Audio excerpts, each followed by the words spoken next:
On today's episode of Metal Roof Monday, I want to go over oil canning. So what is oil canning? What it is an appearance where you're going to see waviness in the metal panels themselves. There's a couple reasons why this does happen. Could be the manufacturer when it was rolled out. That's usually less common, and you're usually going to catch that before you're going to install it, or you're going to catch it pretty quickly because after installing, you're going to see that pretty much right away.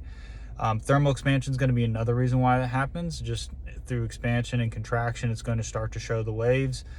Over tightening screws, believe it or not, which is actually part of the installation process, can also cause this to happen, especially if it's already on like an uneven surface. It's definitely going to lead to that. And then lastly is just going to be the gauge. So how thick it is. If it's a thinner metal, as you can imagine, it can just warp a little bit easier because of the heat. So a couple ways to prevent this: making sure when it's manufactured, being rolled on site, that it is being done in a nice smooth fashion and it's coming out of the machine correctly. Making sure you have a thicker gauge metal, something more of the 24, because where you mostly are going to see this is on standing seam roofs, but you can certainly see it on other profiles as well. Mainly because a standing seam roof, each panel, while they are thinner, it's usually a nice flat surface, which if you have some ribs in the profile, meaning how the panel itself is actually shaped, it can also help with the bending of it and the wavy appearance.